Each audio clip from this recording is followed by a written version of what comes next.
I've spent most of my life as the lighthouse keeper at Shale Creek, though it's not what you'd typically picture as a lighthouse. It's more like a weathered stone tower housing a Fresnel lens at the top, guiding boats safely through the treacherous narrows where Lake Michigan spills into our small inlet. Locals often refer to it as Miller's Light, named after the family that constructed it in 1887, but the stonework itself dates back to the 1850s. Shale Creek, Michigan, isn't found on any tourist maps. Nestled in the Upper Peninsula, we're about 40 miles east of Marquette, with a population of 438, according to the old sign that hasn't been updated since the 1990 census. It's the kind of place where everyone knows each other, where the general store manages accounts in a leather-bound ledger, and where people tend not to question the strange shapes moving through the mist off the lake. Hello, viewers. If you'd like your stories or experiences to be narrated by me, share them on our subreddit linked in the description below. I'll select stories from the community to narrate, and occasionally, we'll host a 3-hour story compilation. My name is Ellis Harmon, and I took on the role of lighthouse keeper after my uncle passed away in 1982. I was just 22 at the time, freshly graduated from community college with a degree in history that didn't lead to any job prospects. The lighthouse position offered a modest salary from the local historical society, a cozy cabin nestled against the pine forest, and paid utilities.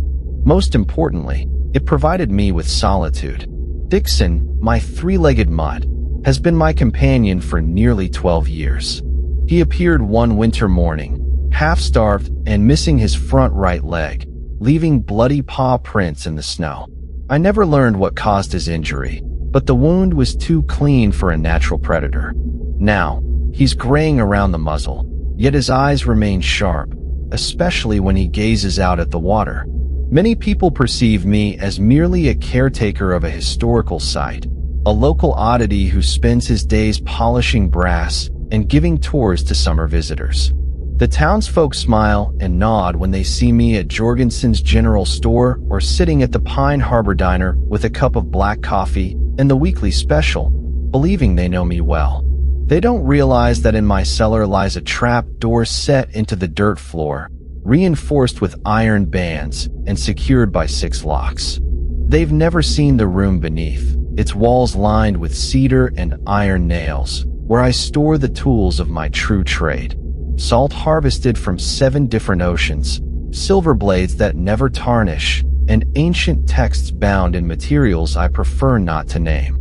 They remain unaware of what hunts in the darkness when the moon wanes, nor do they understand why our town has never experienced a drowning, despite the treacherous waters. No one questions why certain fishing grounds remain untouched, no matter how abundant the catch. This is because of me and my family. For generations, we have stood between Shale Creek and the things that slither up from the cold depths of Lake Michigan. We are the line that must not be broken. In the autumn of 1997, everything shifted. The rules I had followed for 15 years suddenly felt inadequate. What lurked beneath the surface grew bolder, teaching me that being a guardian entails much more than merely adhering to old traditions. The first Thursday in October brought an early frost to Shale Creek. I awoke before dawn, as usual, with Dixon's warm weight pressed against my legs and a familiar ache in my right shoulder, a reminder of a night I prefer to forget. The bedroom window was rimmed with ice crystals, delicate patterns spreading across the glass like frozen ferns.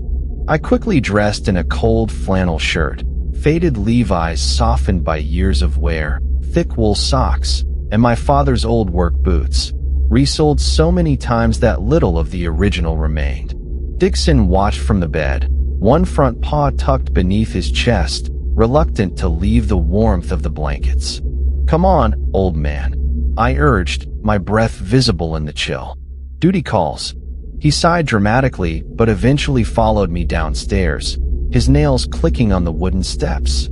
The main room was even colder, so I knelt by the fireplace, stirring the embers and adding kindling and a couple of split logs.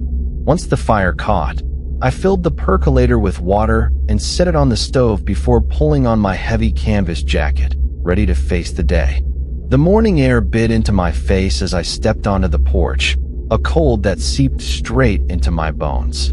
The sky remained dark, with stars sharp and clear against the blackness, and the Milky Way arched brilliantly across the heavens. Below, the town of Shale Creek was just a scatter of yellow lights, most of its residents still asleep. I made my way up the stone path to the lighthouse, my breath trailing behind me in white clouds. The tower stood stark against the pre-dawn sky, a sentinel of weathered gray stone that had watched over this stretch of shoreline for nearly a century and a half. I unlocked the heavy oak door at its base with the iron key I always wore on a leather cord around my neck. As I worked in the lantern room, I observed the eastern horizon gradually brighten, the stars fading as the sky transformed from black to deep blue and finally to the pale gray of dawn. The lake stretched out before me, vast and dark, with small white caps visible where the wind stirred the surface. That's when I noticed a disturbance about half a mile offshore. Not the usual pattern of waves, but something else, as if the lake were being stirred from below. I grabbed the binoculars from a shelf and focused on the spot in the lake. The surface was bulging upward, forming a dome of water that rose several feet above the surrounding waves. As I watched, it collapsed back, leaving a perfect circle of calm in the otherwise choppy water. For a moment, I thought I could discern a shape beneath the surface, something massive moving slowly toward the shore. In my 15 years as keeper, I had encountered many strange sights, but this was something entirely new. I quickly finished my maintenance tasks and hurried down the stairs, taking them two at a time despite the protests of my aging joints. Back in the cabin, I found Dixon standing at the window, facing the lake, the fur along his spine raised. He didn't turn when I entered. Instead, he let out a low growl that I felt more than heard. "I see it too, buddy," I murmured, placing a hand on his rough coat. I headed straight for the cellar door, lifting the trapdoor concealed beneath an old rag rug. The wooden steps creaked as I descended into the cool darkness, the smell of earth and aged paper enveloping me. I lit the kerosene lamp hanging from a hook in the ceiling, illuminating the small space with a flickering yellow glow. I reached for the binoculars on the shelf and trained them on the lake. The surface was bulging upward, forming a dome of water that rose several feet above the surrounding waves. As I watched, it suddenly collapsed, leaving a perfect circle of calm amidst the choppy waters. For a fleeting moment, I thought I detected a shape beneath the surface, something enormous slowly making its way toward the shore. In my 15 years as keeper, I had seen many unusual sights, but this was entirely different. I quickly wrapped up my maintenance tasks and hurried down the stairs, taking them two at a time despite the protests of my aging joints. Upon entering the cabin, I found Dixon at the window, staring intently at the lake, the fur along his spine bristling. He didn't turn as I approached. Instead, he emitted a low growl that resonated deep within me. "I see it too, buddy," I whispered, resting my hand on his coarse coat. I made my way to the cellar door, lifting the trapdoor hidden beneath an old rag rug. The wooden steps creaked underfoot as I descended into the cool darkness, enveloped by the familiar smell of earth and aged paper. Lighting the kerosene lamp hanging from a hook in the ceiling, I illuminated the small space with a flickering yellow glow. I opened the book cautiously, its pages brittle with age, and began to scan the careful handwriting of my ancestors. Each keeper had contributed to this record, documenting encounters, successful defenses, and failures that had cost lives. I was searching for anything that matched what I had just witnessed on the lake. An hour later, I closed the book with a sigh. There were mentions of disturbances in the water. Indeed, Lake Michigan had never been just a lake to those in the know. However, I found nothing that precisely described the dome-like bulge I had observed. I selected several items from the table, a pouch of black salt harvested from Iceland's volcanic shores, a small silver bell that emitted a tone painful to human ears but repelled certain creatures, and a curved knife etched with symbols. I tucked these into various pockets of my jacket. As I was closing the hidden room, I heard Dixon barking upstairs.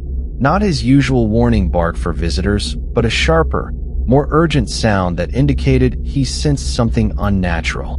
I quickly locked the iron door, replaced the firewood, and hurried back up the cellar steps. Dixon was at the front window, paws on the sill, barking frantically at something outside.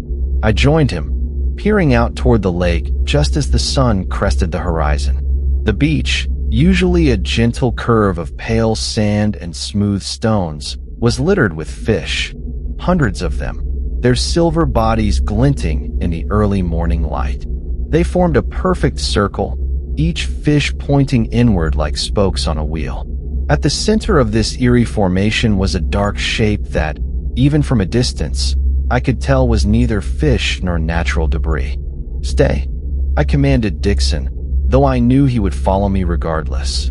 I grabbed my walking stick, an oak staff with an iron core, another inheritance from Uncle James, and made my way toward the beach.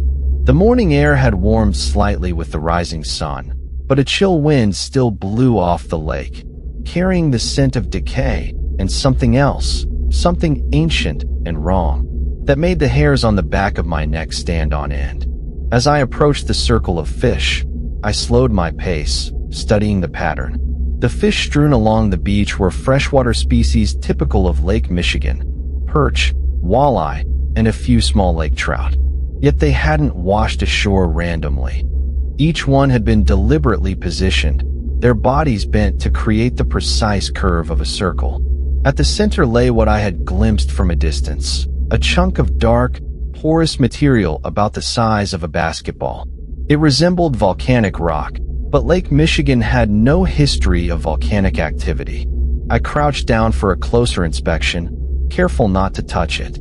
The surface appeared to shift slightly, as if the material were not entirely solid. Small iridescent bubbles formed and popped along its edges, releasing faint puffs of greenish vapor that quickly dissipated in the morning air. I had never seen anything like it in all my years as keeper, nor was there anything similar in the family records. Whatever this substance was, it was either new or so ancient that all knowledge of it had been lost. The payphone outside Jorgensen's general store was the only reliable one in Shale Creek. My cabin had a landline, but it worked only sporadically, especially when storms rolled in off the lake and the sky was darkening with rain. I decided it was best not to take any chances. Using two sticks like oversized chopsticks, I carefully lifted the strange object and placed it in a canvas bag. The moment the object left the center of the circle, the fish began to twitch and flop as if suddenly revived. Dixon barked and backed away as the nearest fish arched its body, its dead eyes somehow locking onto me. One by one, they slid back toward the water, leaving trails in the wet sand. Within minutes, the beach was deserted, save for Dixon and me. Now, the mysterious object sat in a locked metal box in the truck bed, lined with protective symbols hastily drawn in chalk. I parked in front of Jorgensen's general store. Downtown Shale Creek consisted of a single main street lined with buildings that dated back to the timber boom of the 1880s. The red brick facades boasted large windows and ornate cornices, most in need of repair, but still holding their frontier dignity. Jorgensen's occupied the largest building, a two-story structure that housed the general store on the first floor and the family's apartments above. Dixon remained in the truck, his one front paw on the dashboard, watching me through the windshield. He hated being left behind, but I needed to make this call in private. The bell above the door jingled as I entered the store, a marvel of efficient clutter. Shelves were crammed with everything from canned goods to fishing tackle, hardware to homemade preserves. The wooden floor creaked beneath my boots, worn smooth by decades of customers. "Morning, Ellis," called Martha Jorgensen from behind the counter. She was a plump woman in her 60s, with salt and pepper hair pulled back into a practical bun. Her family had run the store for 4 generations, and she knew every resident of Shale Creek by name, history, and buying habits. "Morning, Martha," I replied, moving toward the back where the payphone hung on the wall. "Just need to make a quick call." The payphone was an ancient rotary model, its metal casing scratched and dented from years of use. I fed in quarters and dialed a number I knew by heart, though I rarely called it. The phone rang 3 times before a gruff voice answered. "Bishop, it's Ellis Harmon." I spoke quietly, turning my back to the store to shield our conversation from prying ears. "Something's come up at Shale Creek, and I could use your expertise." Dr. Margaret Bishop had been my uncle's contact at the University of Michigan's Department of Great Lakes Studies, though her true expertise lay in areas that no academic institution would officially acknowledge. I detailed the disturbance I had witnessed in the lake, the circle of fish, and the peculiar object I had recovered. Bishop listened intently, interrupting only to ask pointed questions about the exact location, the patterns in the sand, and the fish's behavior afterward. "Ellis," she said finally, her voice noticeably tenser, "what you're describing aligns with something I've been tracking for the past month. Similar incidents have occurred at 3 other sites around Lake Michigan. In each case, local wildlife exhibited strange behavior, followed by the emergence of these stones, as the reports call them." "What are they?" I asked, lowering my voice further as a customer entered the store. "I don't know yet. The only sample I've been able to analyze disintegrated before I could complete my tests." "But, Ellis," she paused, "in each location, 3 days after the stones appeared, a chill ran down my spine, unrelated to the October weather. People went missing. Always 3 individuals, always without a trace. Today's the first day here," I said, "which gives us 2 more before I catch the next flight to Marquette. Can you pick me up at the airport around 4 p.m.? Bishop interrupted. "I'll be there," I promised as I hung up the phone. Just then, Frank Matt, Shale Creek's oldest commercial fisherman, entered the store. His weathered face broke into a smile when he spotted me.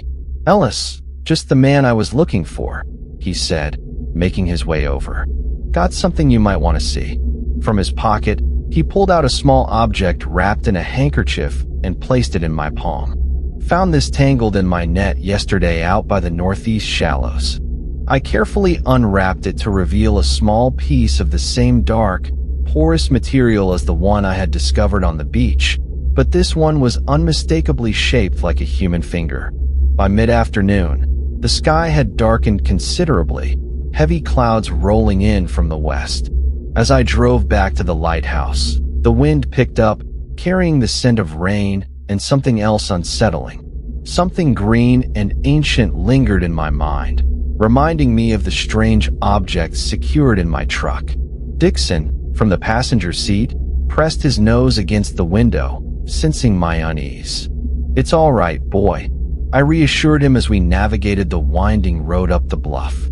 Rain began to fall, fat droplets quickly transforming into a steady downpour that drummed on the metal roof and reduced visibility to just a few yards ahead. As I rounded the final curve, the lighthouse came into view through the rain, its familiar silhouette looking ominous in the gray afternoon light. For a fleeting moment, I thought I saw a figure standing at the base of the tower, tall and unnaturally thin, its shape wavering like something seen through water. I blinked, and it was gone, just a trick of the light and rain, I told myself. Yet Dixon's low growl suggested otherwise. Once inside the cabin, I placed the metal box containing the strange object on the kitchen table. Dixon circled it warily, never taking his eyes off it, while I built up the fire and changed into dry clothes, feeling the weight of the unknown pressing in around us. The cabin felt different somehow, the familiar space altered by the presence of something that didn't belong. I knew I should examine the object more closely, but exhaustion overwhelmed me. I sank into my armchair by the fire, intending to rest my eyes for just a moment before heading to the airport to pick up Bishop. The dream came swiftly, vivid and terrifying.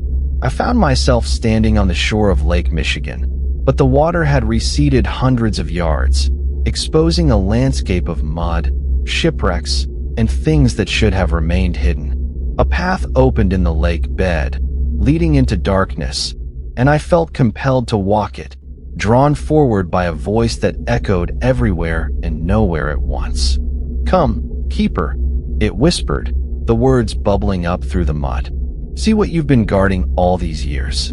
See what lies beneath." At the end of the path stood a city, or what had once been a city, its architecture all wrong. Buildings tilted at impossible angles, and streets curved in ways that hurt my eyes to follow. Rising from the center was a tower made of the same dark, porous material as the object I had found on the beach. A figure stood before the tower, its back to me, human-shaped but somehow wrong.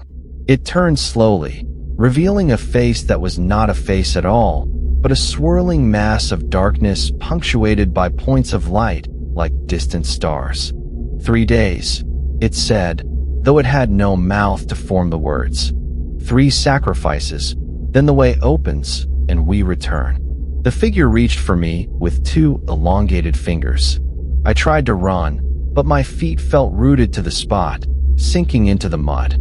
The hand drew closer, close enough for me to see the texture of its skin, if it could be called skin, an undulating, bubbling surface like the strange stone I had found. Just as those fingers were about to touch my face, Dixon's sharp bark jolted me awake. He stood at the window, hackles raised, growling at something outside. The remnants of the dream clung to me like cobwebs as I shook off the drowsiness. The rain had stopped, and water dripped from the eaves. Through the window, I could see that afternoon had faded into evening, the sky a deep purple streaked with orange and red. I had slept much longer than I intended. I was supposed to pick her up at the airport, but as I glanced at the clock on the mantel, I swore under my breath. It was 5:37 p.m., and I was over an hour late. Just as I grabbed my keys, headlights swept across the cabin windows. A car was coming up the Lighthouse road, a rental by the look of it. I tensed, one hand reaching for the shotgun propped beside the door. Dixon continued to growl, his focus shifting from the window to the front door. The car parked next to my truck, and its engine cut off.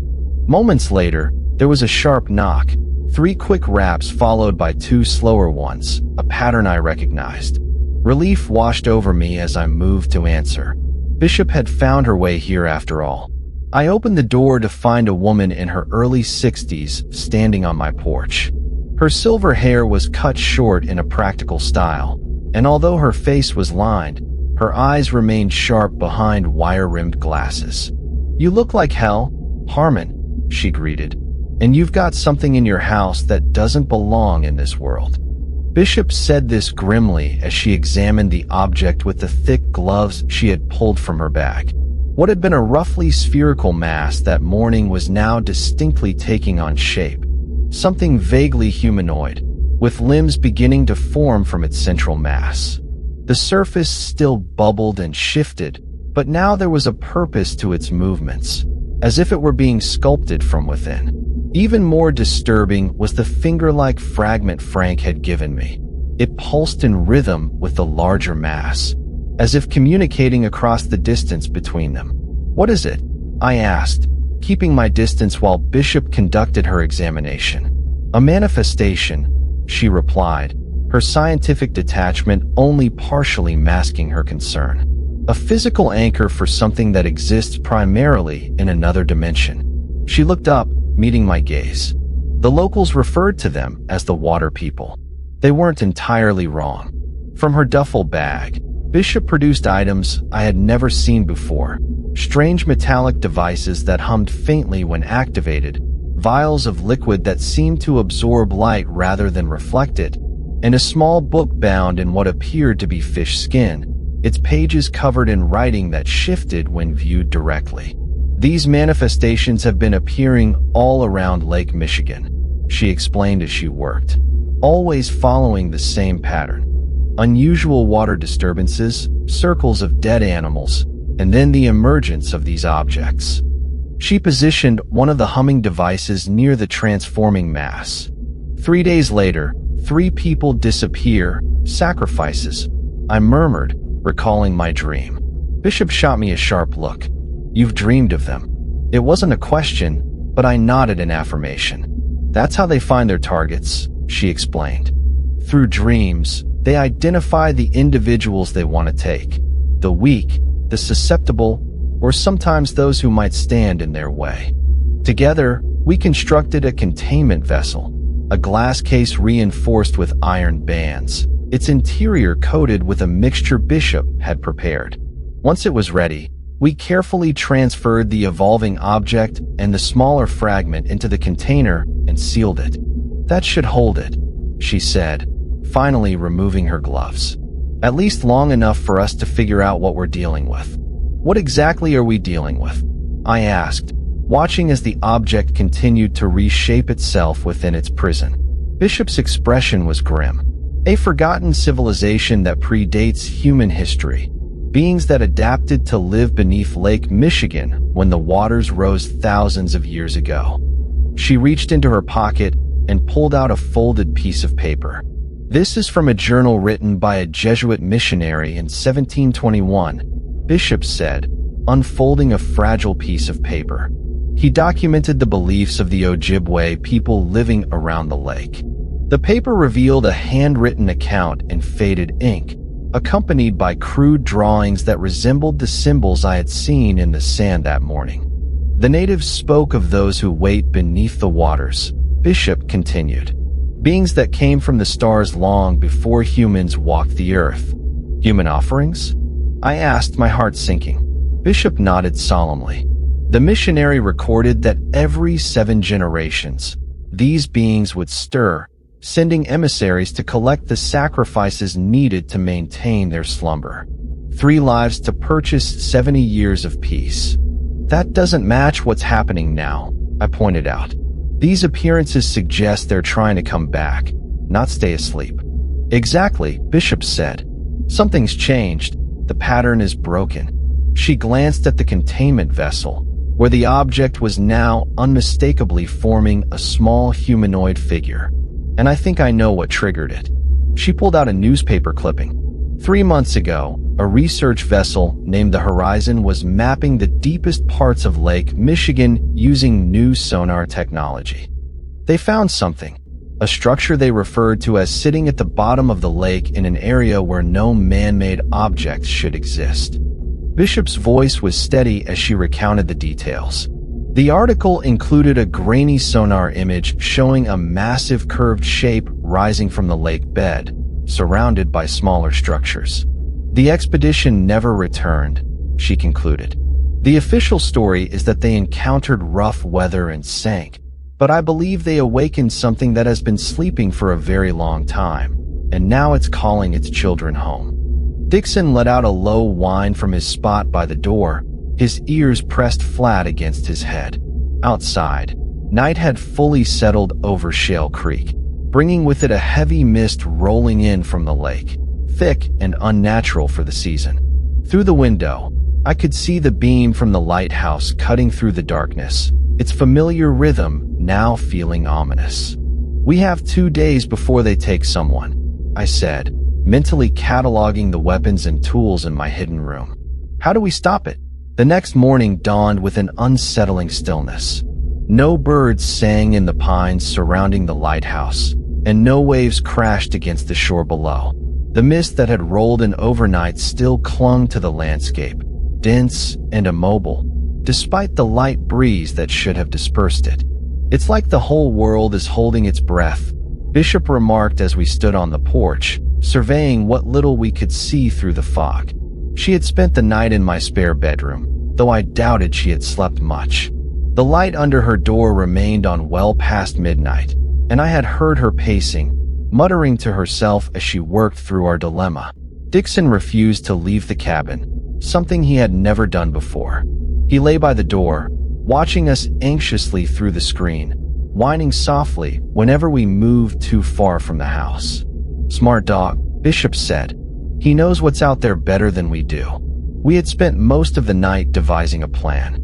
According to Bishop's research and my family records, the emerging pattern pointed to 3 specific locations around Shale Creek where the anchors, the strange objects like the one we had contained, would appear before the disappearances began. "The first is your beach," Bishop said, consulting the maps spread out on the porch railing. "Based on patterns from other incidents around the lake, the second should be somewhere near the town center. The third will be at the farthest point where freshwater meets land, likely the creek that gives the town its name, Shale Creek itself." I nodded, remembering where it bubbled up from the underground spring in MacArthur's woods. Our plan was simple, albeit desperate. We would locate and contain the remaining 2 anchors before they could fully manifest. Then we would use the contained objects in a ritual that Bishop believed would sever the connection between our world and whatever was stirring beneath the lake.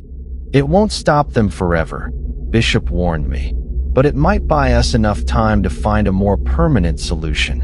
I checked my watch. It was 8:17 a.m. We should head into town. If the pattern holds, the second anchor should be appearing soon. Bishop nodded, gathering the specialized equipment she had brought. Detection devices resembling antique radio components, but operating on principles I couldn't begin to grasp. I carried a canvas bag filled with the tools we would need for containment: iron filings, salt, silver chains, and vials of holy water from a cathedral in Chicago. The drive into town was tense. The fog parted reluctantly before our headlights, only to close in again behind us like a living entity. The few people we saw moved slowly, as if underwater, their eyes vacant and unfocused. None acknowledged our presence, not even those who knew me well. "They feel it," Bishop murmured as we passed Martha Jorgensen, sweeping the sidewalk in front of her store with mechanical, repetitive movements. "They don't know what it is, but their bodies do, an instinct older than civilization." We parked in the small town square, a modest green space featuring a gazebo and a weather-beaten statue of the town's founder.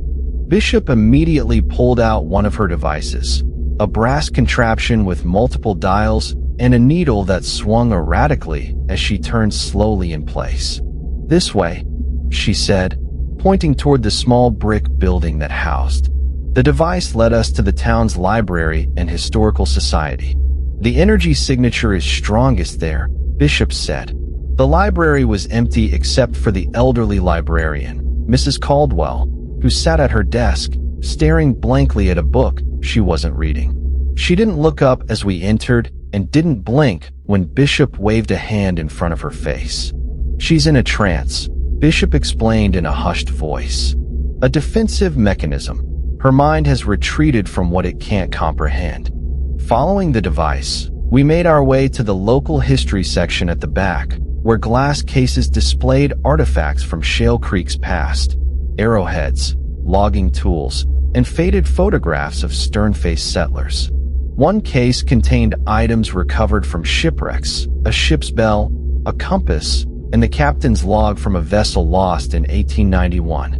As we approached this display, Bishop's detector went wild, the needle spinning frantically and the brass components vibrating in her hand.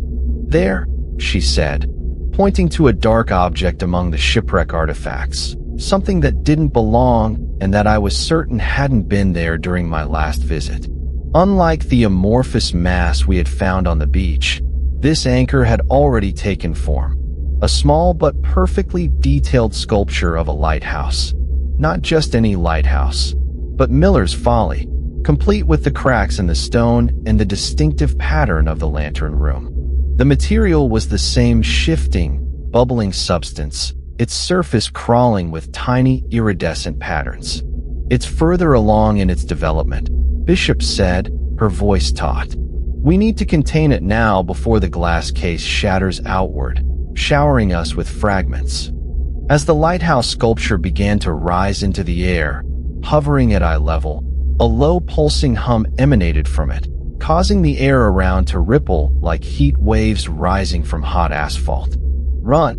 Bishop shouted, shoving me toward the door just as the floating object started to spin faster and faster. The humming intensified to a painful pitch, making my ears feel like they were bleeding.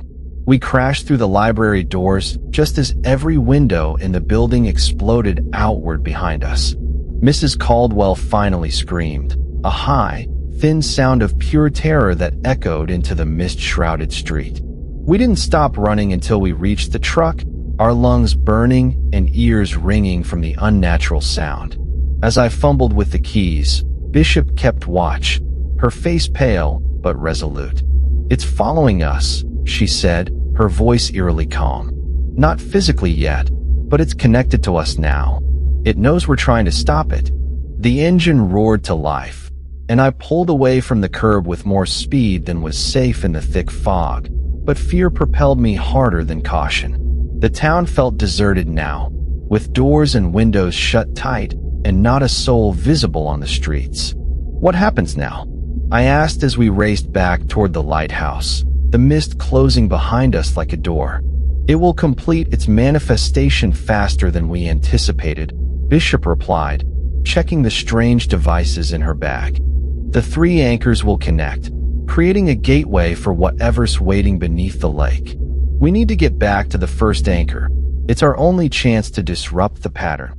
At the lighthouse, Dixon greeted us with frantic barking, circling our legs as if trying to herd us away from danger. The mist was thinner here on the bluff, but the air felt wrong, heavy with moisture and tinged with a taste of salt and metal, despite Lake Michigan being freshwater. The containment vessel we had constructed still held the first anchor, but the object inside had changed dramatically. What had once been a vague humanoid shape was now a perfect miniature replica of a person, specifically me. Every detail was captured in the shifting, porous material, right down to the scar above my left eyebrow and the slight stoop of my right shoulder from an old injury. "That's not good," Bishop said, her scientific detachment slipping. "It's chosen its first sacrifice." My mind raced back to my dream. The city beneath the water, the figure with the star-filled face. It had said 3 sacrifices, then the way opens. "We can't wait for the 3rd anchor to appear," I insisted. "We need to perform the ritual now with what we have." Bishop hesitated, then nodded. "It's risky, but you're right. We're out of options." We worked quickly, with Bishop directing me as we prepared the ritual components. Silver chains were laid in a circle around the containment vessel, and candles were positioned at precise intervals, their flames burning blue in the charged air. I spoke ancient words in a language that felt wrong in my mouth, syllables twisting as they left my lips. Outside, the fog pressed against the windows like something alive seeking entry. The lighthouse beam cut through it rhythmically, creating momentary clearings that revealed glimpses of movement. Tall, thin shapes that should not be walking on land.